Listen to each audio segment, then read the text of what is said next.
Welcome to Meeple Arts, a discussion of visual design for board games. I am Greg Grimsby, and let's get started with episode 6.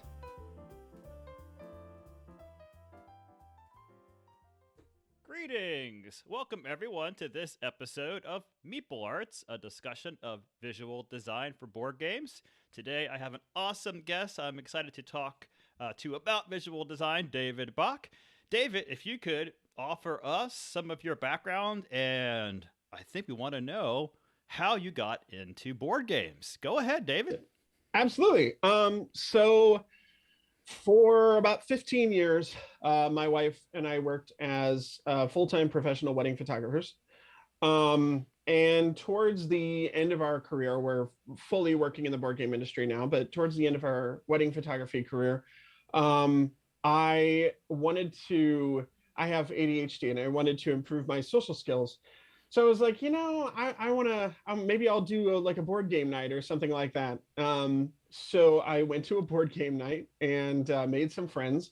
It's 45 minutes from my home, and I've been going, apart from COVID, I've been going almost weekly for the past 6 years now. 7 years, and now I'm the host of that game night. We're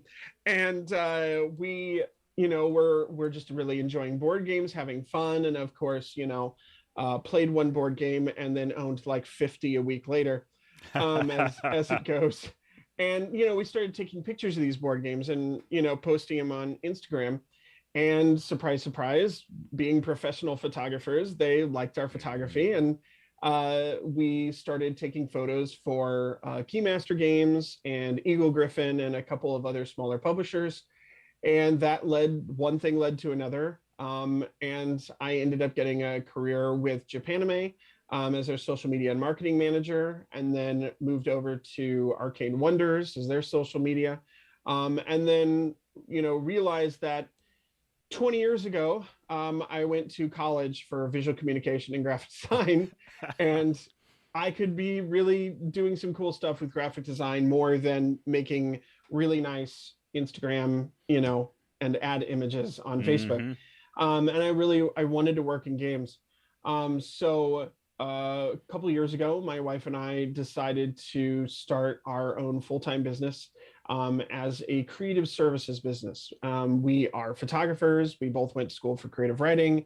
We're both graphic designers. We pretty much are a jack of all trades sort of thing. And our goal was to be able to provide sort of a one-stop shop for publishers who, wanted someone who would make the game, put it together, help them get it printed, help advertise it, take all the photos, do the Kickstarter campaign, and basically do we can do everything for you, and help you manage the creation of your game, which we thought would be helpful for smaller publishers.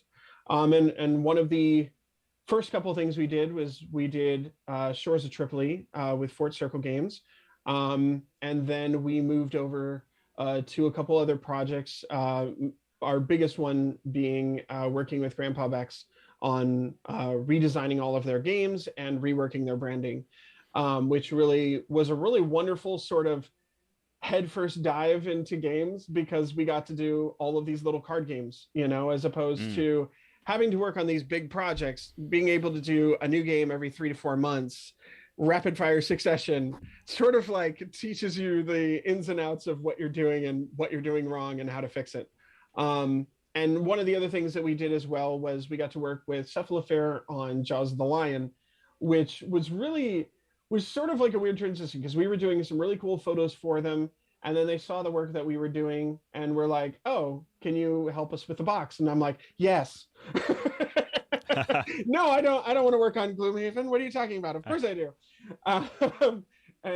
So that, led to us being able to do bigger projects. And now I'm creative director with a newer publisher, Whimsy Pop, as well as a graphic designer with Red Raven Games. And then we're still working full-time for ourselves with the Game Box, and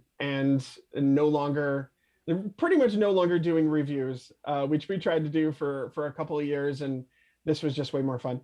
Oh yeah. Awesome. Well, we have some great visuals that you have prepared for our discussion today. So I'm going to swap on over to the concept board.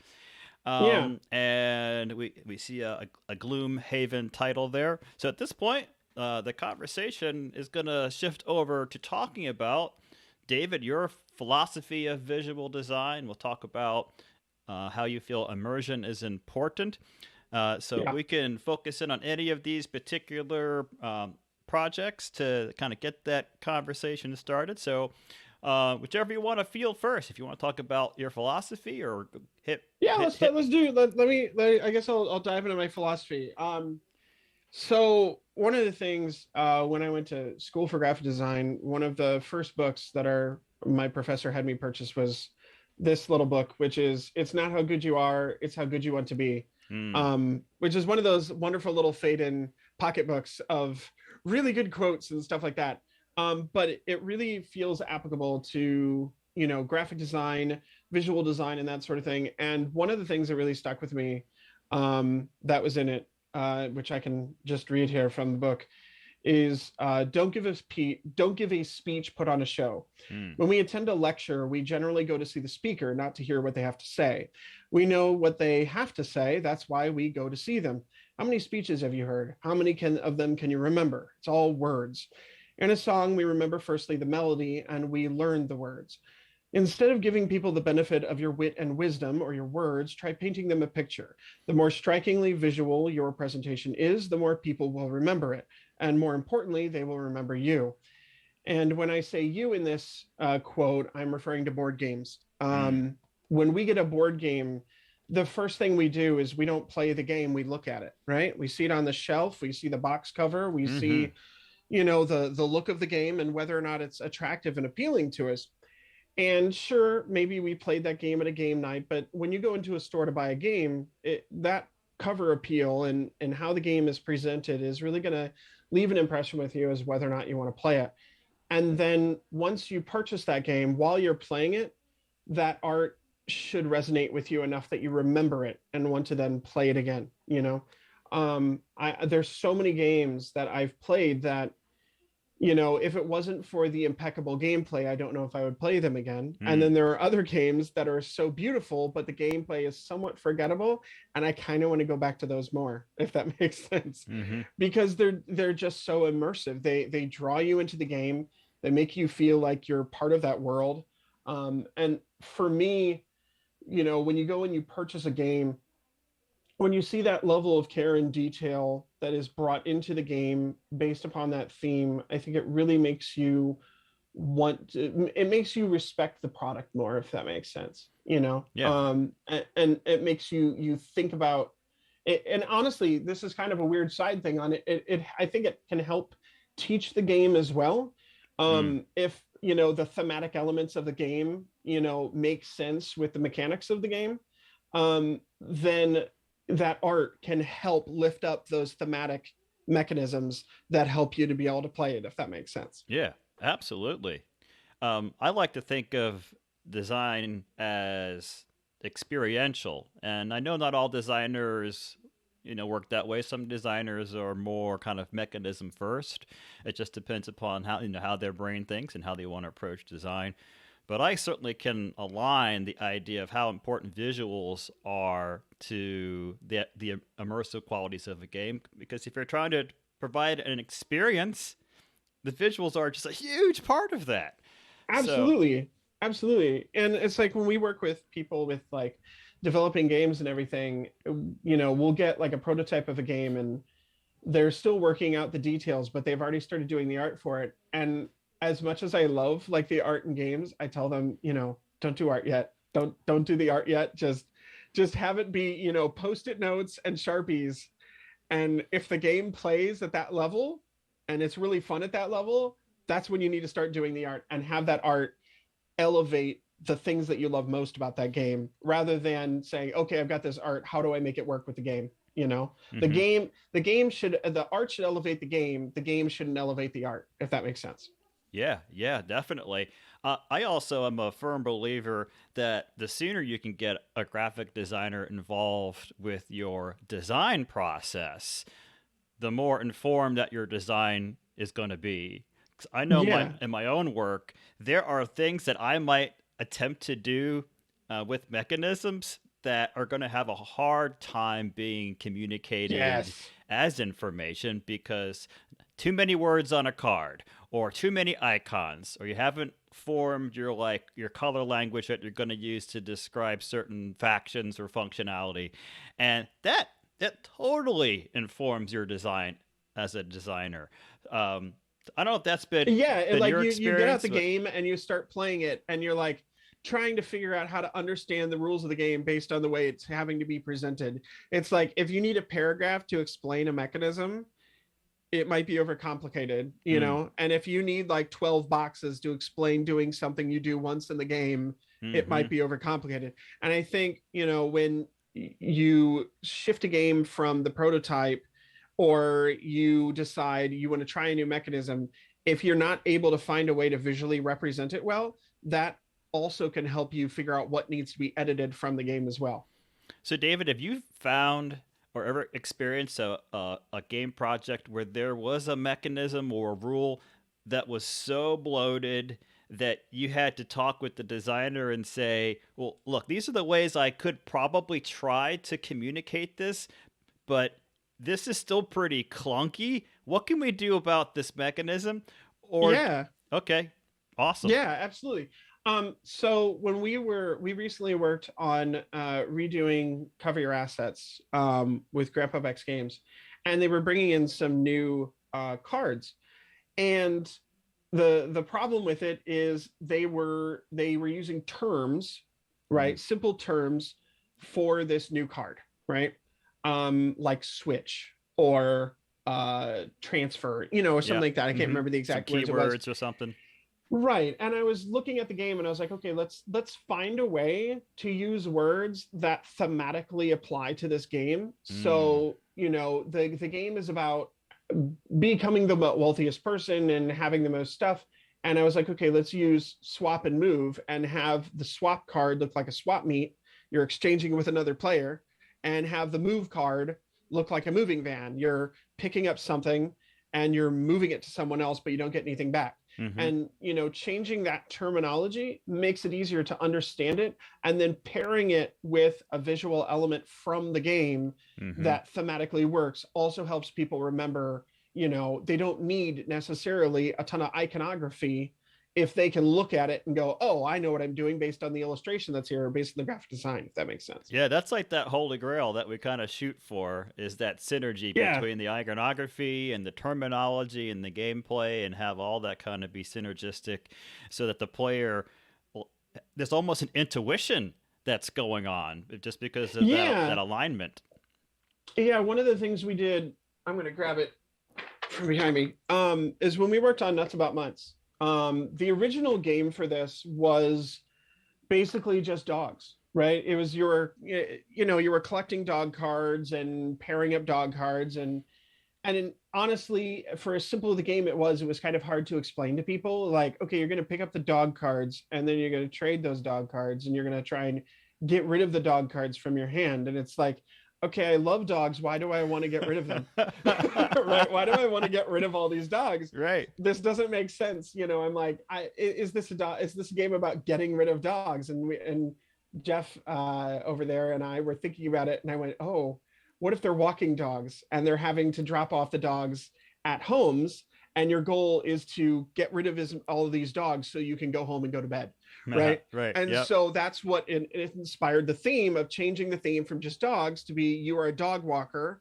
and you know, you're trying to get all of your dogs back to their homes as quickly as you can by pairing them up. And anytime you have to draw cards, that's one of your dogs running away and you having to go get it. So essentially the drawing of cards adds time, so to speak. Yeah. Mm-hmm. And then you have, what's great is there's a Mutt card in the game, and the Mutt card would just like randomly mess with stuff. And people were like, and it didn't really make sense thematically. But when we added on the dog walking, well, the Mutt comes along and he gets all your dogs excited, and now you have to chase them all home, right? Nice. So it adds Yeah. time to your thing. So the things sort of like snowballed and domino effect, you know, into building this really interesting theme that was, you know, it made it easier to understand the game. and made it easier to understand what you're doing and why you need to do it. And that's something for me is when something really clicks, is when I find that visual element that helps explain the game to people. That's when I know I've got something really good there.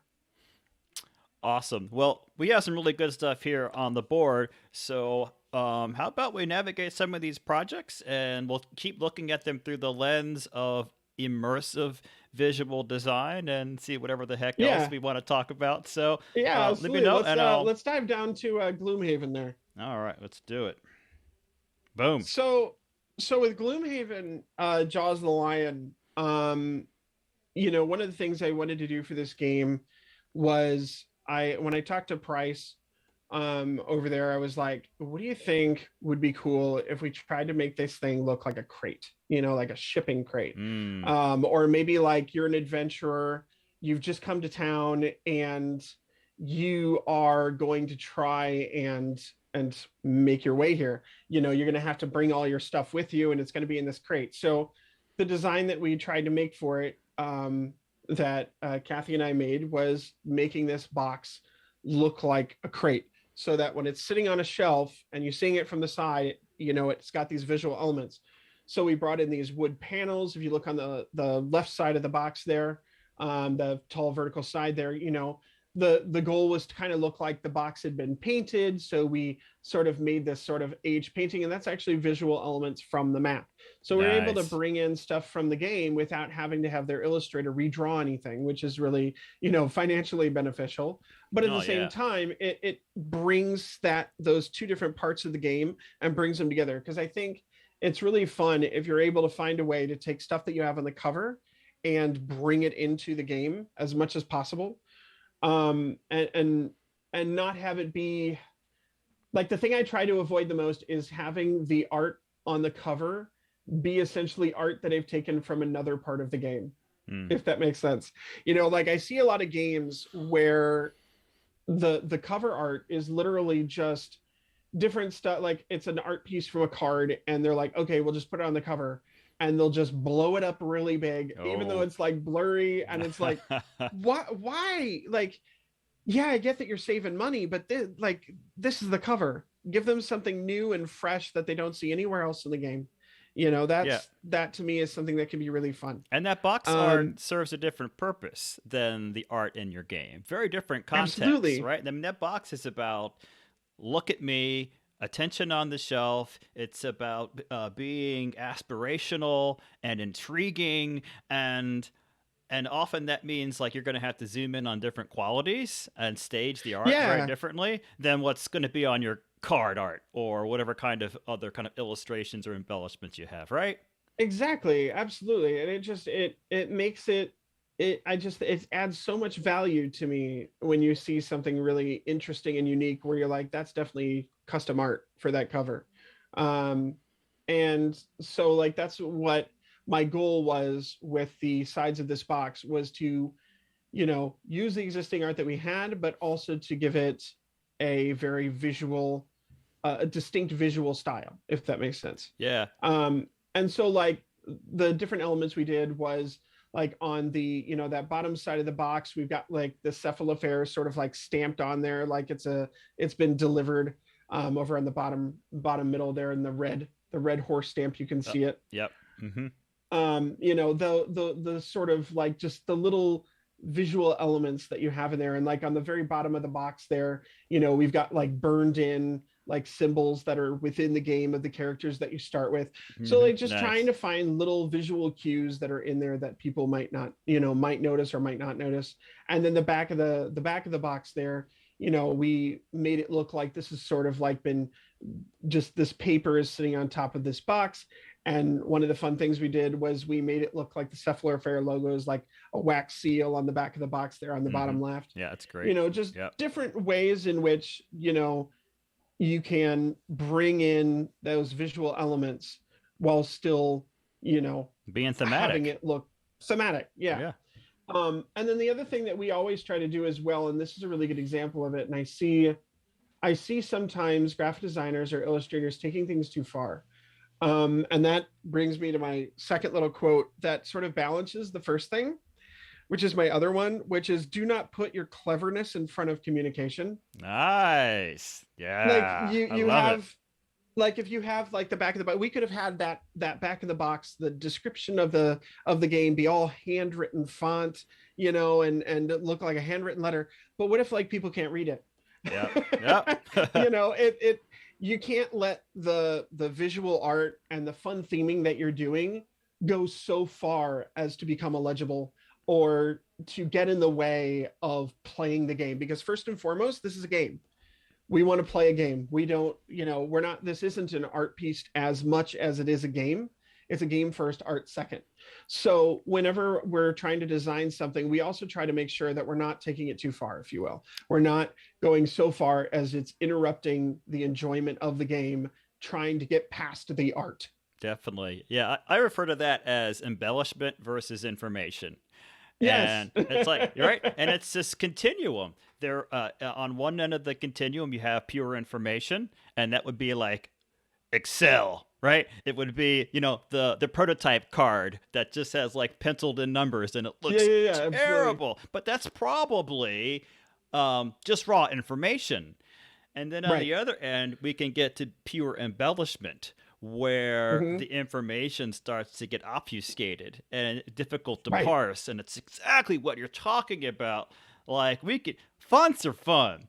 I love me some typography, but that falls in the realm of embellishment. And what's that balancing act between information and illustration and Yeah. Like I've played elaboration? games where like the description of what you do, like go, if you want to have some fun, like I try as much as I can to not go crazy with typefaces. I try to use really clean, really minimalistic, typefaces. Maybe that's because my graphic designer in college was taught by Paul Rand. So very Mm. clean, very minimalist. Like that's my aesthetic. Hmm. And so going to a fun typeface is really tough for me to do.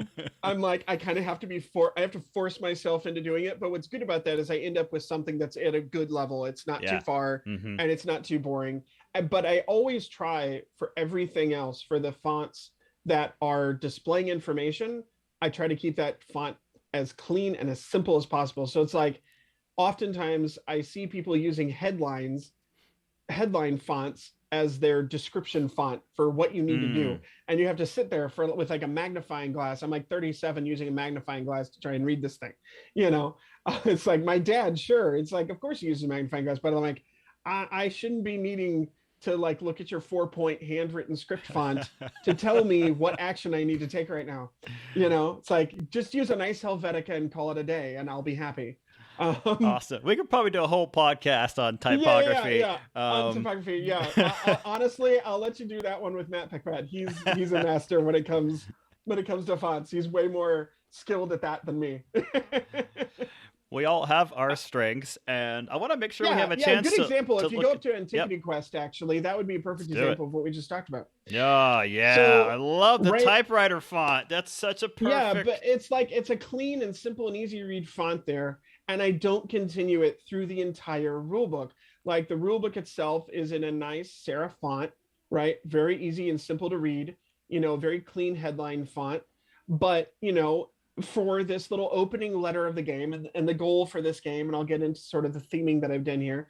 The goal is to sort of be like you've gotten a newspaper, sorry, a guide for this museum, and inside of it, Professor Nigel is, taped in different things for you to look at as references. And it's like, sure, there's this opening letter, and I could have made the whole thing in this hand script font, you know. But I was like, that's not going to be, people aren't going to read it. Yeah. They're not Mm-hmm. going to enjoy it, and they're only going to read this once. Let's be blunt.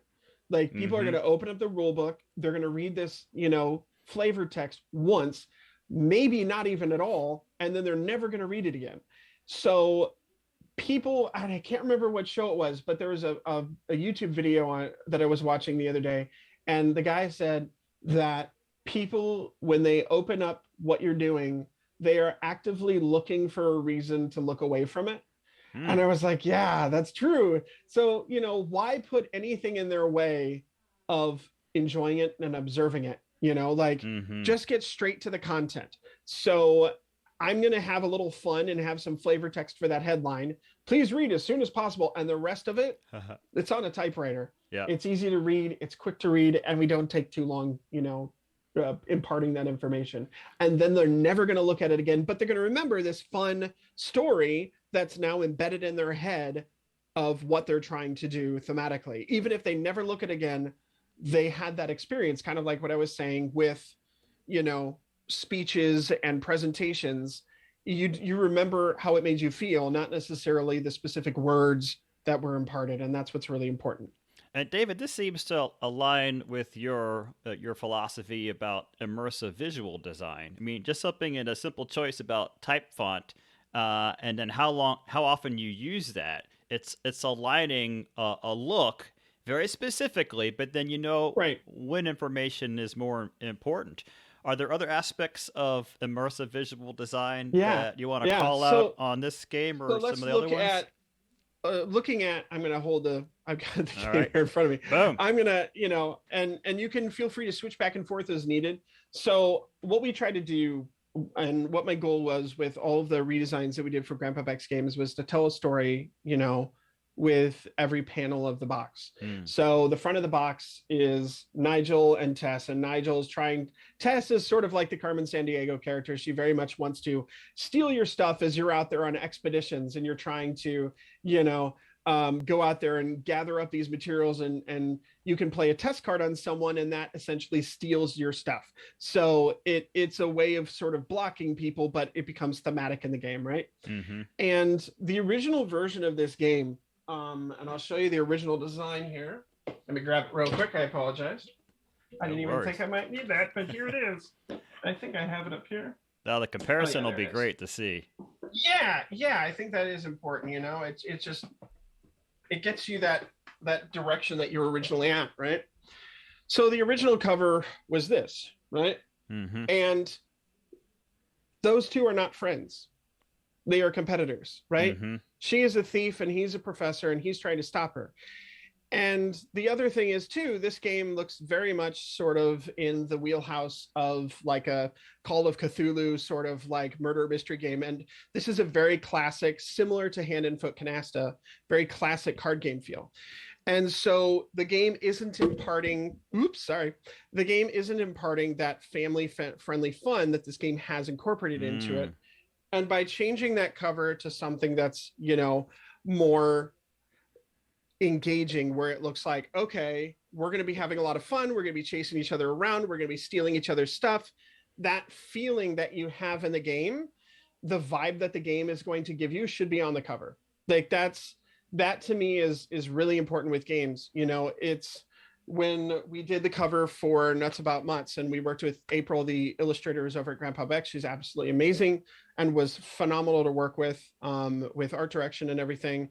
We wanted to have a cover that was this is a real-time game where you can do stuff in other people's turns, and that frantic nature we want displayed on the cover. And, with Bears and the Bees, it's a very classic, very Zen game that's very chill and calm. And that's the way you feel on the cover. And I've always believed that the way the cover looks is how the game should make you feel. Like, oh, that game looks very chill. I want to play that game. And then you play it and it's this very take that mean game. And you're like, wait, what? Like that's my only issue with like Arboretum. Like Arboretum is my favorite game, is one of my favorite games, but the cover is super zen and looks like it's going to be this chill game. And by the end of it, you just want to like kill people. It's like, did you really take my card? I don't have any points for all of this hard work I did. And it's like, here's some trees to make you feel better about it. So it's almost like the cards are supposed to like calm you from like murdering the player next to you for like stealing the 8. And you're like, aha, I have a 1. Look what I did, But it's like, that to me is so important that, that visual look that the game has really imparts that feeling. So what we try to do is we try to tell a story. So like, here's them on the cover chasing one another. On the, the top side of the box, they're chasing one another here. We have on the side of the box, Tess is stealing a necklace. The adventures that they've gone on, the places, like the back of the box, She's hiding in a corner over here, right? And he's looking across the way trying to find her. And then like when we go into the game itself, the booklet is supposed to look like a museum guide, right? And you open it up and you've got that letter that's in there. There are various I'll get here on this one of these photos. So like there's various photographs that are in there from Professor Remington's adventures. And then, you get to, let me see here real quick. You get to like the even the score pad, we try to make it look, like just a ledger from, a dig or an expedition. Then it came to like the player aids, which, the player aids looked okay before. I think they were fine. But what we did on this one was we were like, okay, let's make it look like it's paper clipped, right? And I'll grab the original one out of here just as a side-by-side comparison to show the difference. So we really liked this sort of visual style, the way the presentation had already been on there. But like here's the original and here's the change to it, right? Like this isn't bad. Like this is okay, and it presents the information all right. And obviously it's a big change in size between the two versions, the redo, because it's not for text this small, it's nice to have it nice and big and see it. But you can't really tell on here which is the advanced side and which is the regular side. So we make that a little bit more distinct with a big basic rules up here and up here a big advanced rules. We also tried to make it so that instead of just being a card with just some thematic looking design, now it's on a clipboard and this is what you're doing at the dig site. It brings you into the game a little bit more and brings that immersive theme in there.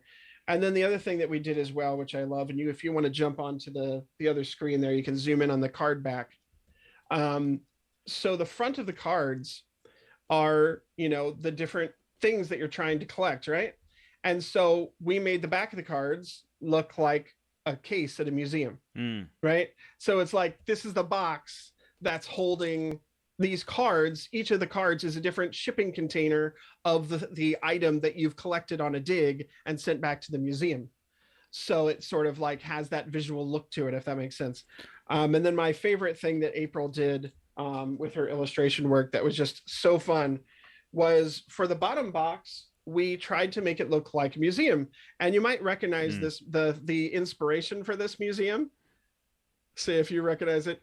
This is the Chicago Art Museum lions that we've sort of like put on here. One of them has got the Grandpa Beck's hat on it, which I totally love. Nice. But I was like, you know what? Can you I was like, April, can you maybe like throw the Art Museum lions on there?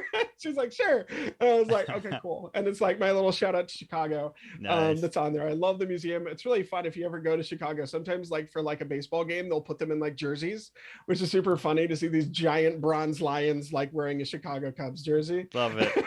Love it, man. But so like taking that immersive design, right? The outside is the museum. Well, if you look inside, it's the inside of the museum, right? So, and you can see all of the different exhibits, and we used art from some of the other Grandpa Beck's games, like we've got the Skull King over here on the wall, right? So, we tried to bring that theme, not just on the outside of the box, but onto something as simple as the insert to, give that sort of further enforce, okay, you're working in a museum, you're going on a dig site, and just for me personally, when I get out a game and I see this level of care and attention that's put into it, I'm like, oh, I want to buy more of their stuff. And a perfect example of that is Keymaster. Like, they know what they're doing. Like, these boxes are gorgeous. The rule book that's on the inside, right? If we look at it, it doesn't say rule book, it says Explorer Handbook. Like that to me is really cool, and it brings, it makes me feel like, okay, I'm going on an adventure, right? And I'm going to be going in space. And they're one of the few companies out there that really dive into that immersive theme that I really love in games. The other one would be anything that Ian O'Toole and Vito Lacerda do together. Like every single one of those games I just buy and just like sit there and just look at all the little details and the way they've brought things together. Like I love in the new Kanban, like you've got like the meeting room and, you know, the places where you put your pawns, and like it just brings everything together visually and reminds you what you're doing and why. Yeah. And I think that's really important in a design. So going over to like another one as an example of like storytelling on the box, if you want to go over to like Bears and the Bees there on the channel. All right. And boom. So for Bears and the Bees, if you look at the front of the box there, you know, we've got this mama bear and a baby bear, and they're, you know, gathering honey. And so we were like, okay, we found this really cute family. How can we tell their story and, you know, what they're doing? So we've got the beehive on the left side before it's been pulled out of the tree. We've got the family looking for the beehive on the right side of the box. The top of the box up there is just, you know, some really nice, pretty flowers that are in the area. Then we go to the back of the box. It looks like the, you know, one of the bears tried to climb a tree and the hive fell out of it, you know? So like he wasn't able to, you know, get the beehive, but as we can see on the cover, they were able to eat it. And then like when we go to the rule book, right, and you can see it there on that interior, that's the scene of them trying to get the beehive down. And then the bear cards themselves is the view looking out from the looking at, yeah, and that's like them digging into, that's the insert, that's them digging into the hive. And then the hole that it leaves behind, if you look at the card backs up on your top right up there, right, the bear there that you see, that's looking through the hole that's been dug and into the beehive, right? And it's that scene that's on the cover of the box. So we try to incorporate that entire thing throughout. And you know, the original box was just a blue box with a bee on it. There really wasn't a story, and it looked much more complicated than it is, and it didn't come across as necessarily a Zen game. It didn't really look as a game like you're going to play with like your kids and your family. It was just, you know, it was very pretty, but it didn't sell the theme of the game and didn't sell the gameplay. And so that's what we wanted to change when we brought this over. And we also tried to make the box itself sort of look like a you know, a beehive, you know, a wooden crate that you might see like that you pull out, even though we use that old-fashioned beehive on the cover. So like those sorts of things are what we try to incorporate into the games in terms of the design. And a lot of this is art direction, working with the illustrator, of course, but also just those layouts and design that just bring everything together, if that makes sense. Yeah, David, I really love how trompe l'oeil kind of plays into a lot of these designs where, you know, you're trying to make it look like that bear claw is kind of really coming out at you, and that you almost could really pick up that honeycomb.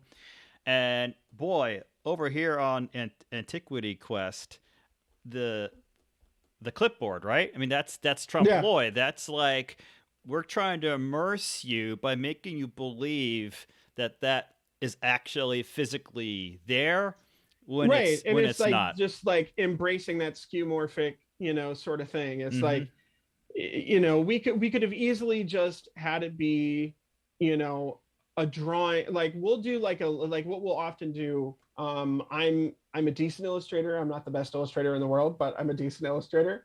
But what we'll do is we'll sort of like draw, you know, okay, I want this to be a clipboard. I want this to look like this. And then we'll have our illustrator, you know, that we're working with will come in and make that pretty. And even though we're doing that graphic design and it's essentially being drawn over, you know, by another illustrator who's very talented and much more talented than me, as drawing those images, you know, it still is able to be presented in a way that is laid out nicely. And a lot of times I'll see a game where the graphic designer has come in and made like this panel with like this text on it that I think would be just dramatically more improved if they had an illustrator come in or drew it in such a way that matched the look and style of the game rather than just being this font slapped on top of it, if that makes sense. You know, like you sometimes it's a way of doing it quickly and doing it cheaply, but I think sometimes having that illustrator and just sort of come in and just sort of like amp up the graphic design with some more hand-drawn illustrations like April did on these games really sets it apart and really brings it in. So like the inside of Skull King, we tried to make look like treasure chest. Oh yeah, so You know, good. so it's like that the idea behind that one was actually really fun to try and figure out. Like we had to work with April a lot on that one because that insert right in the middle that folds up.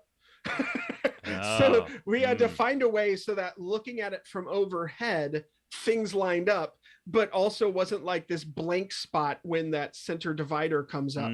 So it was a lot of guess and check and like cutting piece things apart and then drawing like, okay, here's where you need to draw April to make this all connect correctly. yeah, yeah. So you know, for us it was, you know, for Skull King it was just a matter of polishing the game significantly more and giving people that excitement and fun that they had, that they were going to enjoy in the game. So for example, with Skull King, the original game was just a flag on a beach. And like, it was a cool flag on a beach, but that's not how Skull King makes me feel. So we brought this in, we gave April some art direction and kind of mocked up an image for her. And then she made this amazing illustration on the cover of the Skull King battling a Kraken while someone's got a map. All of the different suits are actually on the cover, which is super fun. You know, battling each other. So you've got, you know, you've got the parrot, you've got the map, you've got the flag up at the top, you've got the treasure chest sitting in the boat. So we tried to include each of the different suits on there, as well as the Skull King, of course. And then we've got the mermaid who's about to defeat the Skull King down at the bottom.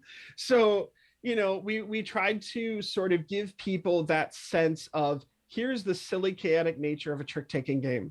And each of these different suits battling one another for supremacy.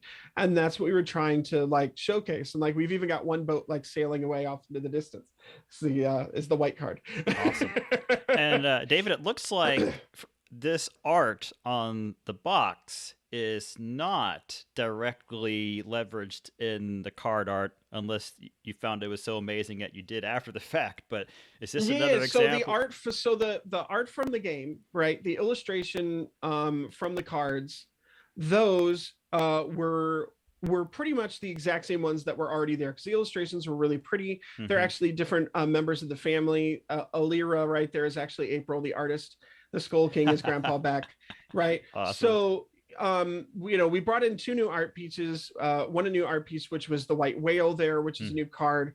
But one of the things that we majorly changed was we changed the suit icons to make those more up in the top left of those cards. We tried to make those be a little bit more immersive and fun to look at. We changed the board. We redid the border. We added some elements for advanced play.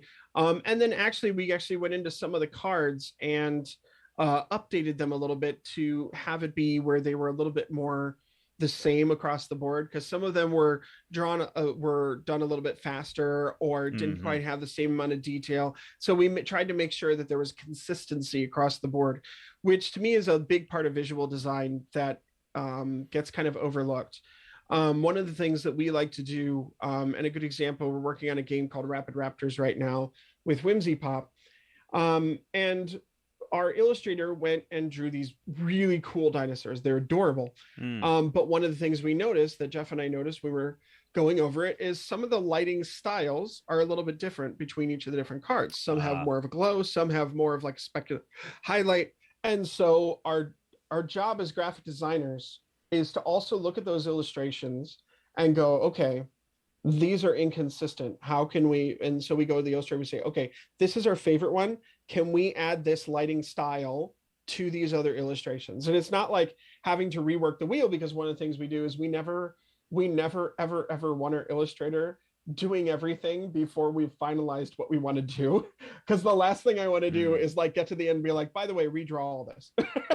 It's like, there's nothing more cruel to an artist who's slaved away at this drawing and is now going to have to just redraw it. And that's not something that we really want to do. So one of the things that we did was we said, okay, here's the 3 things we want you to do these to make the cards consistent. So that's one of the things we noticed with Skull King was For example, like the parrot didn't have the same level of detail as, say, the treasure chest. Mm. So we had April go into the parrot and just add a little bit more detail to the eyes and the wings and the feathers. And it's like a marginal difference. And most people who play the game probably won't even see it, but it just feels better, if that makes sense. Mm-hmm. Yeah. And for us, we get that sort of instinct from being wedding photographers. Mm. And when Kathy and I were wedding photographers, we took a workshop with an absolutely amazing photographer and a friend of ours, which is Ben Chrisman, who's one of the best wedding photographers in the world. His work is incredible. And one of the things he said in the workshop is he will Photoshop out light switches that are on walls. And he'll also Photoshop out most, if not all, like recessed lights that are in the ceiling. And it takes him a little bit of time to do that. And it's a marginal difference, but it just, and as he put it, it just feels better. It's not something you can necessarily know is better. Like, you know, someone who's not a professional photographer isn't going to be able to say, well, they did this and that's why it's better. They're not going to be able to explain why it's better. It's just that it feels better when they look at it. It feels more professional. It feels cleaner. And they're like, there's less stuff to look at. So now I can focus on that, you know, photograph. And it's the same thing with games.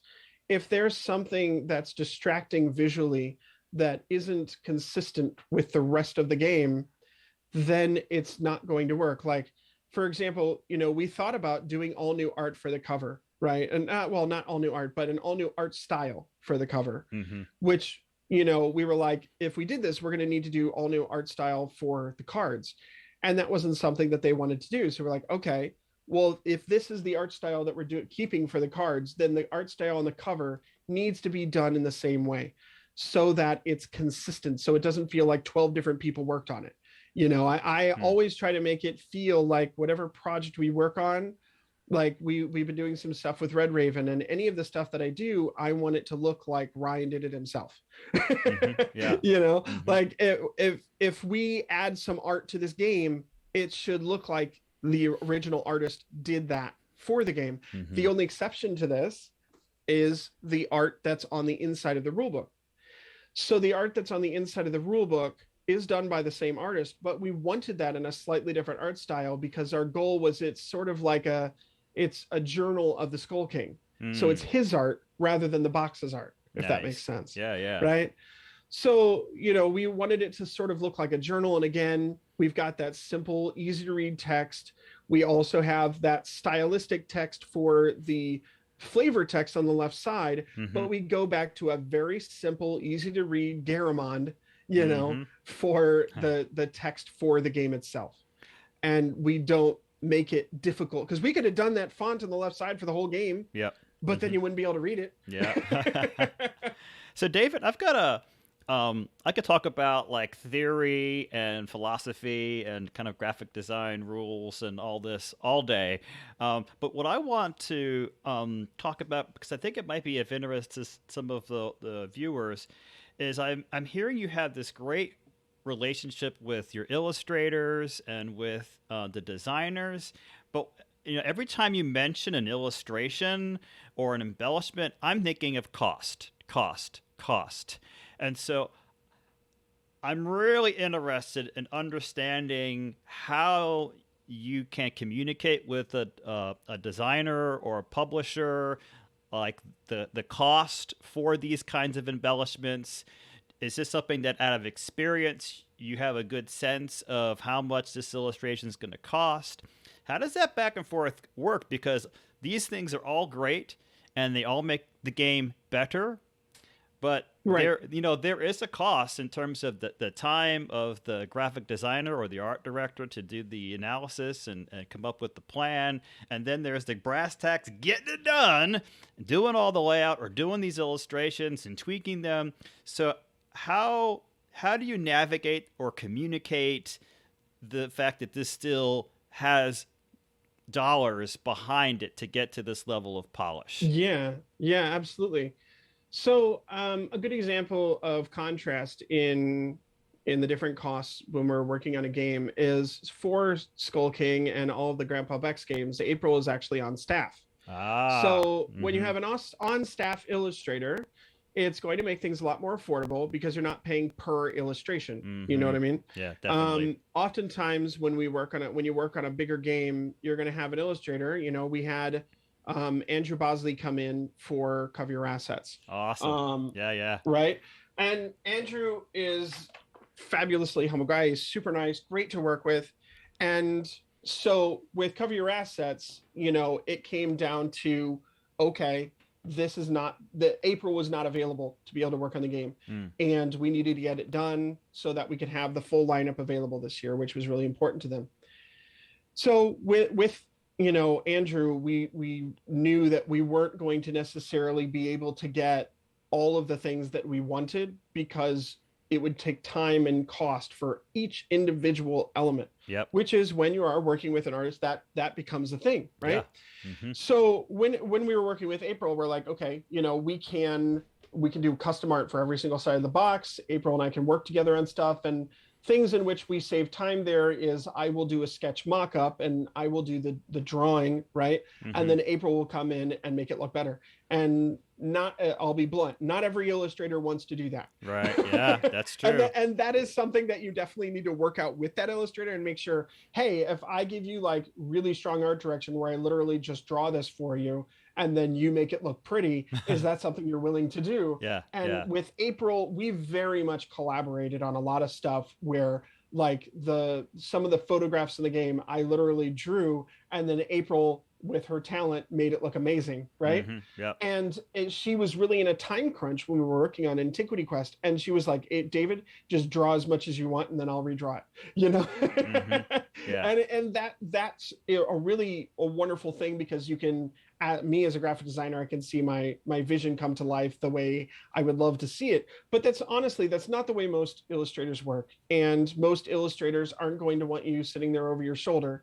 And I don't design over the shoulder. I don't draw over the shoulder.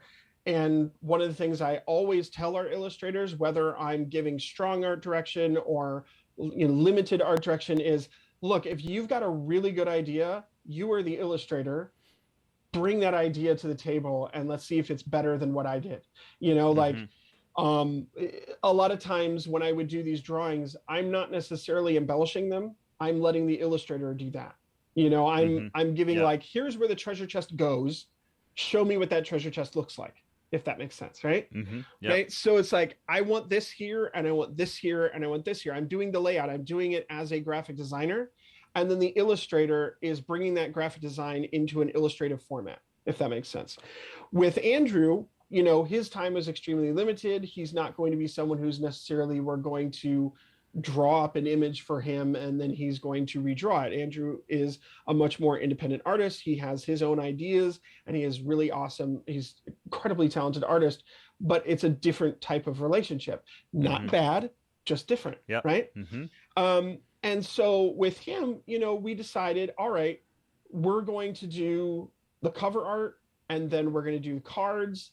And halfway through, we realized that we were going to change part of the art style of the game. And we did not have the budget to hire Andrew, and Andrew was just not available. Andrew's a very busy artist. He's got a ton of projects on his table. So I ended up doing some additional illustrations that are in the game.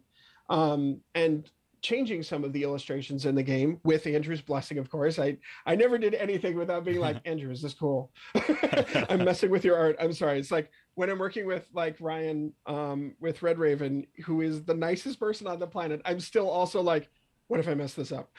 What if it doesn't look like Andrew's? What if it doesn't look like Ryan's stuff? So like as an example, one of the concepts for the game was that, and I'll put it up here for you. One of the concepts of the game was that this would have a black and white background. So the black and white background wasn't quite working. So we had to colorize it. But the original version was a color image. So the original version was almost like spot color, right? Where this was in color and then this was in black and white, but it wasn't working. And when we started looking at the prototypes of the game, we're like, this isn't as fun as I think it could be. So we went in and we colorized it. Mm-hmm. And that was something that I did. And then we didn't, Andrew, there were certain things that weren't necessarily included in the quote that, we oversight. And that's part of the thing. And so like I did the illustration for the back of the card to make it look like money, and then took Andrew's drawing of Grandpa Beck and added, like that dollar effect to it. Mm-hmm. But like I drew the entire back of the card, right? So, there are times when you have to come in and make things work and make things be more time efficient. For like example, we have, these are actually the suits and these are actually the art from the cards. But what we did was I arranged everything as much as I could. And then Andrew came in and he filled in the blanks. Right. So there are ways to be able to save time and energy of your artist. And that's so important to me. I don't ever want to waste an illustrator's time. I don't want them, having to redraw while I sit there and just twiddle my thumbs. It's like, I feel like I need to be part of that, blood, sweat, and tears, if that makes sense. Absolutely. Right. So it's like, and then another example would be, say, Ramen that we did for Japanime here. Let me grab it real quick. Where did I put it? There it is. So with Ramen, we had this one art piece that we wanted on the cover, and that was it. That was the illustration that we brought in. Mm-hmm. And that was a process because we're dealing with a Japanese artist and there's things get lost in translation. So like I would do like a mock-up and then they would draw it and I'd say, okay, this needs to be changed, this be changed. And this one cover image took 6 months because it's going back and forth between us and Japan. And it's the only illustration we have. And there were other illustrations that I wanted to have in the rule book and stuff like that, but just time ran out. So, we didn't have time for that stuff. So, in order to save money and in order to do stuff, I made the rule book kind of look like a menu. We brought in different elements from the game that I made it kind of look like old paper. So, you don't necessarily need illustrations. You can just have parts of the game that are brought in that are already illustrated and not need that illustrator for that additional work. You can have them be just those shining pieces. And as you said, every publisher is different. Some publishers, they are going to be like, do whatever you need to do to make the game work. Whatever stuff you want on there, make it happen. We'll make time for this thing. We'll add this stuff to it. That's great. And that's awesome. But there's also the publishers who are like, I want to get this done and I want to get this done quickly. And we don't have time to come up with 40 different art pieces for this game. We want 12. Right. Yeah. Mm-hmm. And obviously I would love if every game was like 40 different art pieces, but it's at the same time, there's so much that you can do with graphic design to make things look visually interesting and fun. And there's nothing wrong with minimalism, and just keeping things really clean and simple. So like a good example being like, we could have made the Nuts About Mutts rule book. We could have made that somehow thematic, like maybe like a dog food guide or something like that. But, we just did a really clean, really simple, fun, rule book that was just a really nice, easy to look at layout. Mm-hmm. And there's nothing wrong with that. Yeah. Right. Mm-hmm. But where we can find ways to immerse people in the game and find ways that are even simple light touches, like just that border on the player aid for Antiquity Quest that makes it feel like a clipboard, that wasn't a ton of work. That was, a couple hours, Mm-hmm. like that's where you can be like, okay, can we do this one little thing? Because that would be really cool. Yeah. And it would look really neat, I definitely love the way that when a player is picking up those components, they really do feel like they are perhaps that investigator or that detective, because right, like that's so perfectly true. So like my favorite thing in the world for Cover Your Assets, I was like, okay, this is going to be a little bit more of a budget, right? We're not going to have as much time with this artist, right? And I was like, okay, this game where you're trying to make the most money. right. right. Yeah. Like it's something simple, but everyone at the table is holding a fistful of money, and that's funny, right? Like that's something that's really fun and engaging. And it's like you're looking across when you see this game being played and everyone's holding this like handful of money. It's really funny. You know, like I love that sort of, like, if we can do something really simple and easy, and yeah, it took me a day to draw that, but you know, it was that little extra effort was worth it in that one spot to make the game really shine and be immersive and get people feeling like, I'm playing with money right now, and that's what's on these cards. Awesome. Well, David, I think that's probably a pretty good point to go ahead and maneuver towards wrapping up. Yeah. And in doing that, I would love for you to tell our watchers where they can see more of your work and find out about your company. And yeah, where are you out there on the internet? Yeah. So what's really funny is, I'll mention one last thing on Immersive, we actually used with our company. So on our website, which is thegamebox.com, BOCKS. It's a really horrible pun, and I'm sorry. On thegamebox.com on our website, if you go to our portfolio, our display of images actually looks like a calyx. So we literally took a picture of our calyx. We took a picture of one box, and then we put a game in it, and that's how we display the games on our portfolio, because that's where everybody puts their games. I can see it right behind you. Yeah. So, you know, like that sort of thing we try to incorporate, you know, even on our website. But you can go to our website on thegamebox.com. We're also the Gamebox on Twitter, Facebook, and Instagram. And we're actually going to be starting a Twitch channel where we're going to be doing art for board games, maybe talking about board games, me working on graphic design. Obviously, I can't show all the different projects we're working on because of NDAs and all that, but there's a number of publishers we work with who, you know, they're like, whatever, just, you know, put it up there, cool. So we're hopefully going to be doing that. And then, of course, I may just be doing just illustration work. One of my things is I'm an okay illustrator, and I want to be a good illustrator, and maybe even a great illustrator. And that's one of the things I'm working on to add more, you know, to our offering for clients. So that is one of the things I'm going to essentially be practicing on that Twitch stream, is getting better at drawing. So people can follow my journey. That's awesome. But yeah, but following us on Twitter, if you ever, you know, we love having people, you know, give us feedback or comments on Facebook and Instagram and Twitter. We're mostly active on Instagram though, but they can also, if you're interested, we also have Box Games, which is our review channel. So we've got that on Instagram, and we might still be posting some stuff in there. Not 100% sure, but for the most part, we're on the Game Box, because that's all we have time for. Awesome. Well, David, we might have to have you back on later to talk about love to that podcast or typography, the world. Maybe we'll talk about grid systems. That'll be fun. Absolutely, that'll get them excited. Yeah. Ooh, grids. That'll be exciting. That's really fun. That's like my heart and soul right there.